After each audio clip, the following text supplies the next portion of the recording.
Women specifically are expected to like have it all together, and it's like be married and be happy in your marriage and be the perfect wife and also have kids. You are working, but you also should have dinner on the table. There's so Yeah. many unrealistic, outdated expectations. What's up? What's up? What's up? Welcome to the AlignUs podcast, a transformative journey into the worlds of wellness and philanthropy.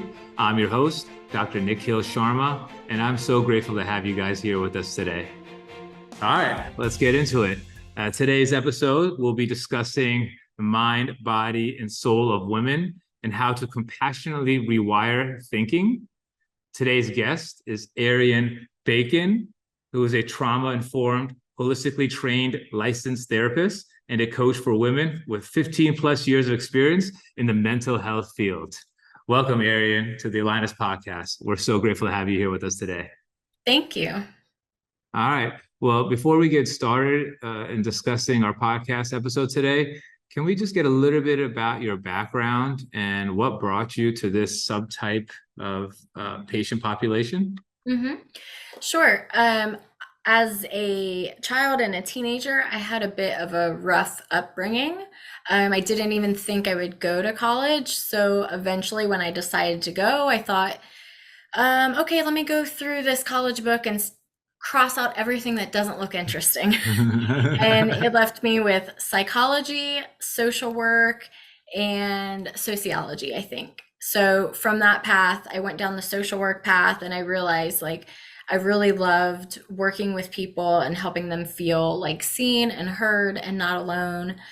So I went down the therapy route, went to grad school. I had some internships at like group homes, alternative schools. I did some in-home work, supervising, and eventually I left all that to start private practice. And that's where I am today. All right. Well, look, we're very, very grateful to have you here, and I'm really excited about this topic because I feel like it's a topic we're certainly delving in specifically into females, but I think a lot of males can get something out of this as well. And when I think about how the need for rewiring thinking, I'm thinking about generations of living in a type of thinking that's been passed down from our families for a long period of time. And there are these societal norms, or what I like to call the matrix of how society is built, right? And this is something that just from great grandfathers and grandmothers, there's like a way of thinking, like the males are supposed to be these non-emotional bread earners, that do all the work. And then the females are the ones that typically stay at home. They take care of the babies. They cook food, right? Just like this Right. is like what society has deemed the prototypical model for success, and Yeah. in society. And it's so outdated.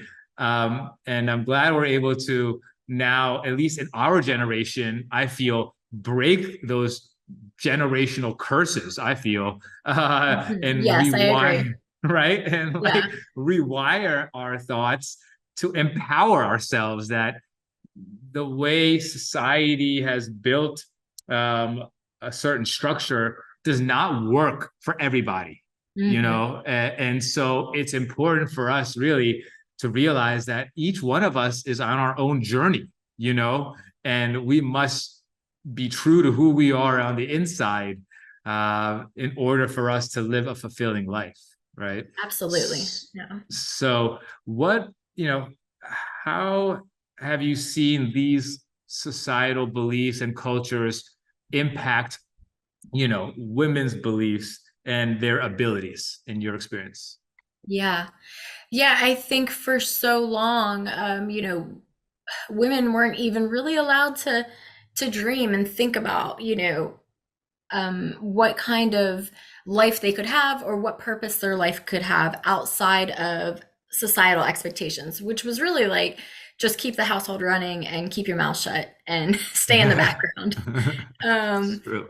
and I think too, I mean, like the world, specifically North America, wasn't really built for women to succeed or thrive.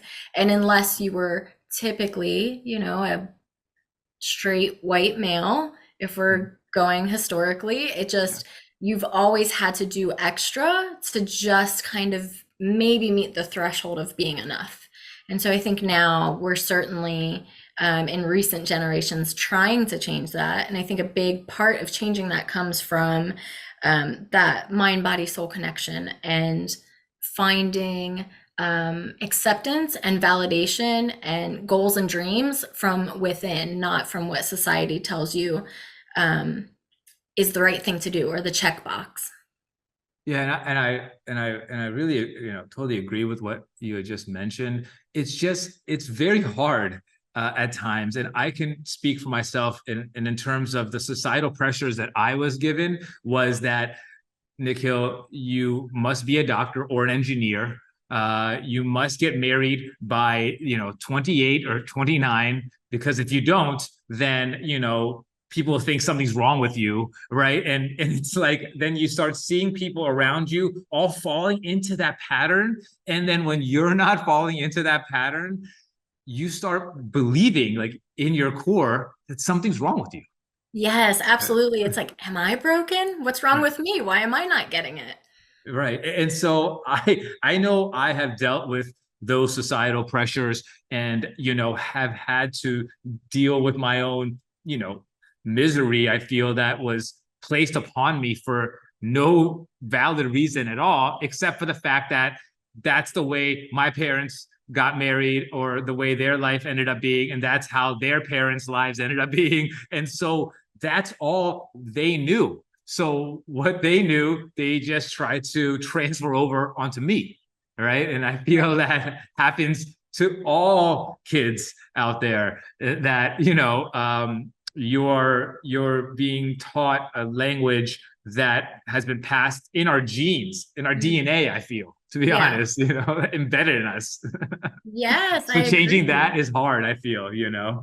It's so hard. And yeah, just with this generational theme, it's so true. Like women specifically are expected to like have it all together and similar pressures. It's like be married and be happy in your marriage and be the perfect wife and also have kids and have, great kids and they're in Yeah. all these sports and maybe you are working, but you also should have dinner on the table. There's so Yeah. many unrealistic, outdated expectations.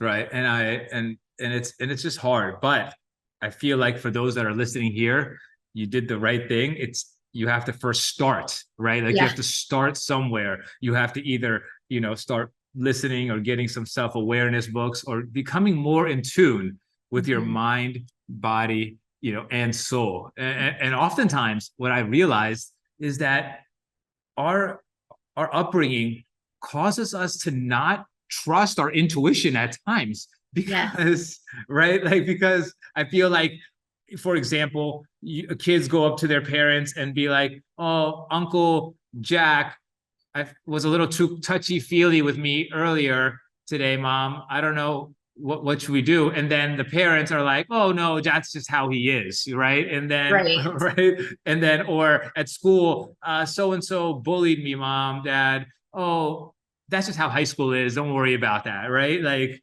Absolutely. Or like the boy was mean to you. Oh, well, that means they like you. right. Um, Right. No, exactly. That's what I'm yeah. saying. I agree. Like there's all these ways that when we're younger, when our intuition usually is pretty spot on, it ends up being suppressed because we're told that it means something else, or the interactions we're having are false, you Yes. know? uh, Absolutely. and that narrative starts residing within us, and so we're not able to always trust what our intuition, I feel like our soul is telling us to do. And so oftentimes our mind, body, and soul aren't really aligned, and Mhm. I feel when they're not aligned, our actions end up being chaotic and Mhm. not in tune with who we really are on the inside. Yeah, absolutely. And I think that this plays out in so many ways, but going back to like what we were talking about with the societal expectations, Yeah. let's say you jumped into a marriage early because that's what you were supposed to do, or you jumped into a job because you're supposed to be a doctor. And then you get there and you're just like, okay, is this all there is? Like, what else? Because I'm miserable on the inside. Like, I'm not fulfilled, even though I have checked these boxes and met other people's standards. So again, yeah, that like disconnect. Right. And so I know that can resonate with a lot of different people. I know plenty of people who are in marriages that, they likely got married at too young of an age. There's an emotional disconnect, but now they have kids. And then as society, we think that, oh, because we have kids, that it's absolutely important for us to stay in those marriages despite us being emotionally fulfilled, because the kids will suffer if they don't, right? Right. Meanwhile, they're suffering anyway because they're seeing you Yes, fighting. exactly. No, Yeah. it's so true, because that's what people aren't. I really hope that they're listening and understanding, is that children, out of all people, because we have been children ourselves, we know if our parents are fighting. We know if there's a lack of intimacy between our parents, because we go to other people's houses and we see what amazing relationships look like. And then we come back to our house, and if it's not what I see elsewhere, then I'm picking up that something is wrong. Right. So you're only lying to yourself, and in fact, you are creating confusion and a worse outcome for your children uh, if you stay in those types of relationships because societal pressures are forcing you to. You're literally causing them to have a poor understanding about relationships and what love truly is. Yeah, absolutely. And then, let's say you go to a friend's house, you see something else, you come home, you're like, hey, something's not right here. I don't know what it is because I don't have the words to put to it, but something's not right. Well, then we internalize that. That's very common. And that's where we get shame. And so then that shame starts to build and we carry that with us throughout life. And anytime something doesn't go right or go how we planned, we kind of add to that little shame spiral. So yeah, it's a very like slippery slope. It is. It is. And so let's talk a little bit about, so these are all situations I've like everyone goes through. At some point of your life, you're going to be in a situation where you no longer associate with those values, with those individuals, with what you used to maybe be associated with. You've outgrown those patterns, Mhm. but you're still stagnant. You're afraid to change. You're afraid to take that leap of faith, to a new journey, because again, our bodies are so conditioned and our minds are so conditioned for comfort. So even though we want to change, it takes time, and it takes strategy, and it takes support. So how would you help women who are in situations that are societally driven, that they feel pressure to continue to do, deep down knowing that they are miserable inside? Yeah, I think, awareness is huge. And people, we're usually very critical of ourselves. And it's very common for people to minimize their own achievements or progress. So awareness is huge and not everybody has that. So if you are listening to this podcast, if you're thinking about these things, you're already making a step. That awareness is huge. If you could take that a little bit further and create some type of consistent check-in with yourself. And consistency is different for everybody. Consistent might be every day for some people. For most people, that's not going to happen because life's and it gets so busy. But if you could do it every week or every month where you have a dedicated time to check in with yourself, to journal, to do something that is fulfilling and comforting and caring for yourself the way you care for everybody else, like that's a start. Yeah, and I agree, because in the end of the day, we all love to help everybody and those that are around us. I think in most humans, 95% of them, I feel like they want to help, And when they do help, they often overhelp in the sense of they're overextending themselves, like you mentioned, in terms of a female's role. A lot of times in a family is that she's the wife, she's the mother, she's also a worker, she's got like her own friends, and she's a Yeah. sister, and all these different roles that an individual plays. Then that causes them, to be overextended. And then that causes a lot of mental health issues, that causes burnout, it causes a lot of stress. Mhm. And so it's important to understand that we are not able to help others or show up for others in the way we need to unless we're first starting by helping ourselves and focusing our attention towards ourselves, and not in a narcissistic way, but in a Mhm. self-care kind of way. Absolutely, absolutely. It's like, people say this all the time, but it's because it's true. It's that, old cliche of like you put that oxygen mask on first. Well, people say that for a reason. It works. It's important. Right. And so, but what starts happening, and at least what I've noticed is, at least on my journey and transformation and self-awareness, is that when you start changing and you start focusing on yourself, Mhm. I feel like it starts triggering those that are around you, Yes. right? Mhm. And whether that's your husband, your wife, your kids, your friends, your family, because when you start changing, a lot of people that relied on you for some sort of emotional support, Mhm. um, that part starts getting missed, and that they no longer have that energy that was once extended to you, Mhm. while you're going through a change, because change takes time. And so those triggers, I feel, can be very harmful for a person's self-growth journey. Right? Absolutely. Yeah. I think, when you start making changes and setting boundaries, you're going to get pushback because people generally don't like change. They like to know what to expect and they want convenience. And when you're changing and putting boundaries, that might mean, a little bit of change for someone else, a little less convenience for them. And people will get over it. It's okay. Like, it's okay to change and disappoint people a little bit. Just because you're getting pushback doesn't mean you're necessarily doing something wrong. Right. And so I also used some of the self-care techniques that you had mentioned earlier in terms of journaling. I also used meditation. I would just say that it's important for us to spend maybe an hour a day. I typically in the morning, my routine is that I wake up around 6 o'clock. Before I look at my phone, before I turn on any kind of devices, I allow myself about 2 hours of me time. And in that time period, I am walking my dog without any headphones, just spending time absorbing nature. I come back, I meditate for about 10 minutes, whether I do some breath work or I do some visualization.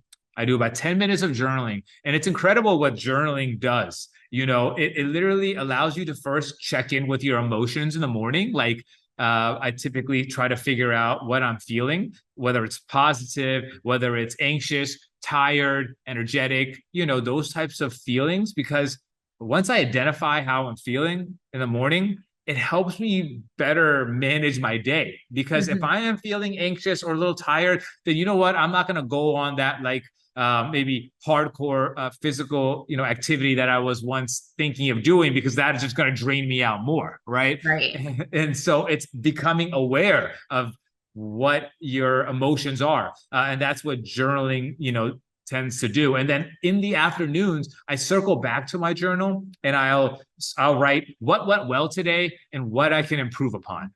Yeah. Right? Yeah, I think that's great. They're they're healthy habits to have, sure, but they're fulfilling habits because, yeah, you're checking in with yourself, you're getting to know yourself. And I know that these work because I've seen them work in my own life for my clients.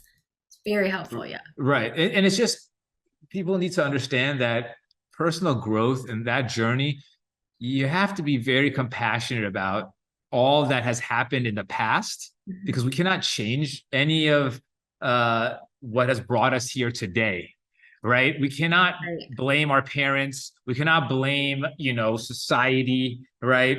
It whatever has happened that has brought you to this moment and to this podcast, we must be thankful for it, right? At the end of the day, because we're here and we're able to have a mind, body, and soul to continue living forward. But it's how we choose to live going forward. That's all within our own power. Hmm. Yeah. And so, how can, you know, females specifically, how can they build resilience and a sense of empowerment? Once, okay, they start getting a little bit more aware of who they are, through some of these self care techniques.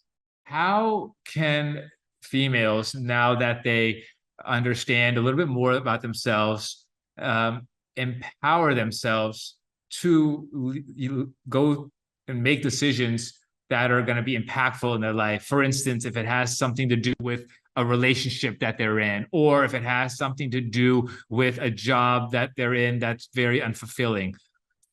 What is the strategy that can help them transition in a more empowering way? I think the awareness is huge, but like thinking that, let's just acknowledge, give yourself compassion that this world, North America specifically, it was not really created for you to succeed and thrive. You're here to serve a purpose. So let's just acknowledge that. We Right. can't go back and change that, but what we can do with that going forward. I think realizing that as a woman in the world, you already have so much strength and resilience inside because you've got this far. You're making a life for yourself. You're listening to this podcast. You're doing things that are outside of, what you've been taught to like stay quiet and fall in line. I think doing things that help to tune inward. I think journaling is huge. Journaling, I think for me, has really helped me get through a lot of parts of my early life because these thoughts that you might have, they're swirling in your head. They're going to be there. So you can think about them all day. That doesn't really get you anywhere. If you can get them down on paper, take some of that mental clutter out of your head, make some space to have some breathing room, some space between your thoughts where you're constantly maybe criticizing yourself or questioning why I did something or why I wasn't enough. Get that out on paper. And I think that journaling really helps people work through their subconscious and come to their own answers. I think therapy is great. That's always going to be my first suggestion. But you have to do things in between therapy because therapy once a week, it's great, but it's not enough to change mindset. So thinking about the things that feel fulfilling and aligning. Maybe that's movement, and that could be, taking a walk in nature, or it could be dance, or it could be going to the gym, but being creative with these things. Journaling, it doesn't have to be paragraph form, dear diary. It could be lists, bullet points. But doing something where you're really making dedicated time for yourself and checking in, I think that is a huge start. Yeah, I agree with everything you said, and I practice all the things that you have just mentioned. Especially, I've recently incorporated taking walks, in nature. Or I live in New Orleans, so into like the French Quarter area, which there's some beautiful scenery around. And when I'm doing that, I'm staying in the moment, I'm staying present, and I'm savoring, the sounds, the sights that are all around me, because that's helping me keep grounded. And then when I'm grounded, I'm able to better formulate my thoughts and able to use those thoughts to create actions that I want to do for the rest of the day. And I think it's really important strategy for us to include movement in our day-to-day being. Absolutely. And, if people haven't read this book, The Body Keeps the Score, it's a Yep. great book. And it talks about, even if mentally, like we're really great as adults to like at rationalizing things and saying it's not that big of a deal or it was so long ago. But These experiences, these memories, they do stay in our body on a cellular level. So doing movement really helps to move that energy out, and movement with intention. Like, I'm going to take a walk today to clear my mind. I'm going to take a walk to really ground myself in nature and get some fresh air. This is like helping you move out all the heavy baggage that we carry around. I love that, doing things with intention. It's really important. Before I start the day, I usually write 3 intentions that I have for that day. And actually, typically, I try to write those intentions the night before because your subconscious, when you're sleeping, continues to work so that when I wake up, I have less discombobulation and more purpose in my day because I'm not waking up and being like, oh, what do I got to do today? My subconscious remembers that I wrote down, hey, today I'm going to look through my Trello board. Today I'm going to go for my F45 class at 7 o'clock in the morning. Today I'm going to eat a salad for lunch, and there's a lot of power to setting intention, just like you're saying, setting attention to when you take these walks to release some of the trauma that's been stored up in us. You'll notice that effect actually occurring. So it's beautiful. Yeah, absolutely. Um, it's similar, I love this idea of writing your intentions down the night before because your brain is capable of so much and your body. And when you're sleeping and you don't have the extra chaos of the world, like what could you work out? And I think it's very similar to writing down your worries. It doesn't make your anxieties and your worries and your problems go away, of course not. But we're not forgetting about them. We're putting them on paper and we're saying, I'll revisit this later, clearing out that mental clutter and having more uh, brain space for you as a human, not like you and the world's problems. That's right. Clutter. And I feel like these days our minds are consistently being attacked in different ways, whether it's the news, whether it's social media. And when I mean attack, it's just that there's so much visual and auditory stimulation that it's causing your brain to move in all sorts of different directions. And, all the studies have even shown recently, especially with our children population, that there's been more and more diagnoses with ADHD and there's more and more mental health, issues. And that has a lot to do with what is around us and what we're absorbing. And what Mm-hmm. the most important energies are auditory and visual energies, which, we can actually have control over. And that control starts by practicing self-awareness. I think people are like, okay, I did a journal. Now what? I don't feel any Right. different. Yeah, Right. and so many people want it to work right away because we're in a world that's like quick, 30 seconds. Give me the answer. Instant gratification, right? That is Yeah. the new way of living, which clearly is attributing to declining mental health, right? So we need to become aware that sometimes having delayed gratification or those aha moments that Yeah. you will get by just Mhm. sticking to a self-care and self-discovery routine is priceless.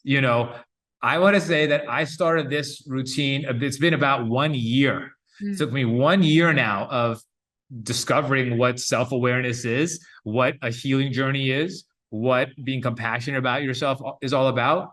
And it's only now that I am starting to become in control of how my actions are, predicated by my own thoughts and my emotions. And I can kind of control my outcomes a lot better now that I'm more aware of who I am, Yeah. So, like, for those that are listening, it's something that you need to just stick to Mhm. and just understanding what your thoughts are, writing them down, meditating about them, and then just keep that going on a daily basis. Eventually, you'll start realizing, like, hey, when I go hang out with so and so, I'm always feeling tired at the end of the day of that conversation. She's very draining. You'll be like, maybe I should stop hanging out with that individual and bring my energy back and, spend time doing something else that will actually energize me. And that is what the self awareness really is, how it's so Absolutely. beautiful, right? Like, Yeah. Absolutely. I love everything you're saying, and it's so true. It's like so many people get frustrated with meditation, but you know, if they're not used to it, start small. Start with 60 seconds, because it's not just, okay, I did this, now what? It's, I did this and I was consistent, and what that thing is doing, whether it's meditation or movement or journaling or breath work, what it's doing is regulating your nervous system over time. That's what helps you feel whole, feel aligned, and be able to achieve more than just your check boxes. Look, our gut, is like our second brain, and so we often ignore what our gut is telling us. We are always chalking it up to, like you said earlier, oh, that's just how so and so is, or that's how married life is supposed to be like. But those are, again, societal things. And really what happens is that your group circle ends up all being the same, you know, Right. way. They think the same, they do the same things. So it's like you only think that that's the only way a certain relationship has to be because that's all you've known. Mm-hmm. But inside, it's not fulfilling to you, but yet you stick with it because of the things we have mentioned: kids, family. It's going to look bad. Who's going to be with somebody who's divorced, right? Like all the things that will run Right. through an individual's head. And I'm just talking about divorce, but we can talk about friendships. We can talk about relationships at work or leaving your job. All these relationships, we are in control of our own lives, but oftentimes we feel we've lost that control, right? Like that as Right. if that control is our lives are in other people's hands, right? But Right. we need to Yeah. reclaim that, right? Like we need to reclaim that thought process that we have the power, that when I am at my best and I'm emotionally fulfilled, then those that are around me are going to reap the benefits of that. Right. Whether Exactly. it's my kids or anyone that's associated with me. Yeah. Completely. When you are feeling aligned, when you're doing mind, body, soul approaches to, to experiencing life, to existing in this world, you just create so much space for yourself. You can be responsive instead of reactive, so you'll have better relationships. Um, you can slow down your critical thoughts, so you can build your confidence and your self-esteem over time. Um, it's really, I feel like, again, especially in North America, like we don't, I think it's changing in recent generations, but we haven't talked about these things as much because they've been seen as like, oh, well, that's Eastern medicine. This is Western medicine, and we're going by, science and statistics. Okay, but if we look back generations, like Yeah. ancient generations, uh, Eastern medicine has worked for years and years and years. So I think it's arrogant to think that we know everything and that Western medicine is the way. Like, why not have a holistic approach? Like, we can do, mind, body, soul approaches, and how much more successful and fulfilled and happy could we be? I agree. I couldn't agree any more than what you all just said, because we think that life has to be a certain way, but that life is not meant for each individual. In fact, Yeah. each one of us are on our own journey in life. Like we should look at life like, hey, okay, this is my path, and I'm not comparing myself to my friends, my family. I've been given the keys to create the life that I've been brought here for. And in order for me to accomplish and like fulfill all the things that I would like to accomplish in life, I need to approach it in a multifaceted form, and that includes doing things for my mind, making sure my body is in tune, and making sure I'm in aligned with my soul and my soul's purpose. Mm-hmm. Because when you are aligned with that, your actions creates and manifests something extremely beautiful that will inspire all those that are around you. And eventually there will be a little bit of a storm, especially when you're making these changes and you're rewiring yourself. But once you weather that storm, you will realize how much happier you are. You know, you will lose friends along the way. You will lose maybe some family members. There will be some turbulent times. But if you stand in your foundation, you will get through it and you'll be a whole new person. And that person is extremely beautiful. Absolutely. It's so true. And, what do we know about storms? They always pass. So don't give up. Like, get Right. through it, expect that it's going to happen, and it's also going to pass. Right. Nothing in life is ever permanent, right? Everything is temporary. Our emotions are temporary. Our thoughts are temporary, right? And we should like live life We're understanding them. temporary. We are temporary, right? And so because we are temporary, our time on this earth is very short, right? And how do you want to live with that short time? Who do you want to be surrounded with? How do you want your life to be when you're on your deathbed and you're surrounded by those that love you? What are the thoughts that you want to be experiencing? What have you done this lifetime?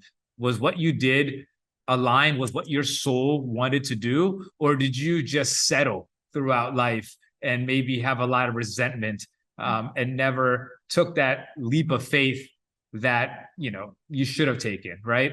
So I feel like that's something that once you start becoming more self-aware and building that confidence in yourself, you can make any one of your dreams occur. I mean, I'm going from being a physician to starting a tech company, which is completely on the other side of the realm of what I was doing, right?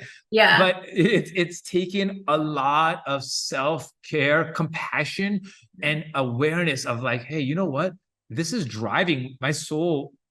I feel aligned with this. I'm feeling happy. I'm getting energy from doing this. Like I have a purpose and I know what it is now, right? And so it took me about a year of transition, actually more than that. I want to say it's taken about 2 years because I left the hospital in 2021. So it's taken about over 2 years for me to be where I'm at right now. And still have a long way to go, but I just want people to understand that anything is possible. Any dream you have, the life that you are meant to have is different than everyone else's Mhm. life. So understand that. And that's the empowering thing, is when you embrace that life, it's inspiring. Absolutely. And, when you are on your deathbed, are you going to be thinking like, um, did I live my life or did I live somebody else's life? Life is short and you don't Right. want to pass up, what you're here for a reason. It's not to Right. make everybody else's dreams come true, right? It's to, Right. yes, maybe make an impact, but to experience life. The thing is if you are focusing on yourself and you are pursuing your dreams, naturally you are letting off an abundant energy that other people are going to want to rally around you eventually, or you will find your right tribe that's going to support you. And if that means temporarily leaving others behind, then you have to do that, because at the end of the day, people are going to be happy to be around you when you are doing your best. Not, no one's going to want to be around an individual when they're feeling like crap because they're not doing what they want to be doing and they're just stuck, or their perception of what stuck is. Yeah. It just resides throughout your entire family. So this is that moment. This is a chance to just start that process. Yeah, and also, it's okay. Everything is okay. It's okay if people push back and push away. That's okay. You're not Expect meant it. to not change and be with the same people for your whole life. Like, go out, meet people. You might outgrow some relationships or friendships. That's okay. Right. Look, this has been, just an incredible conversation today. Feel like our audience and listeners have hopefully learned a lot of different techniques, and even if they learn one thing, that will certainly be a step in the right direction. It's baby steps here. Yeah. What are some takeaways that you would recommend our audience and listeners to get from this podcast? And what's a challenge or something that they can start to do this week, to start their self-awareness journey? Yeah, takeaways, I would say, um, let's try to practice getting out of just our logical thinking, our head, and getting into our bodies and seeing what that feels like. It's not always going to feel good, but that doesn't mean that it's wrong or bad. Um, and I think um, maybe challenging yourself to figure out which type of mind, body, or soul experience would be good for you. There's so many out there, what comes to mind and things we've talked about: meditation, yoga, walking, movement, which can be really fun. It could be dance. It doesn't have to be running a marathon, but it could be. Pick something that you think you might align with and just try it once. We don't have to go for every day right away. Try it once and figure out how, note how you were feeling beforehand and then how you were feeling afterwards. And if your feelings change even 0.5%, that's progress. That's something to pay attention to, and you can build on that. Thank you for tuning into the AlignUs podcast, where we inspire a world of wellness and philanthropy. For more resources and events, and to stay connected to AlignUs and the AlignUs app release, make sure you check out our website at www.alignusworld.com. And make sure you follow us on all of our social media pages with the handle at AlignUsWorld. You can find Arian at arianbacon.com/guide, where you can grab her free Accept Yourself, Find Peace guide to help you start incorporating mind, body, and soul approaches, or follow her on her Instagram at arianbacon. Until next time, stay aligned, stay connected, and stay anchored in the power of unconditional love. Namaste.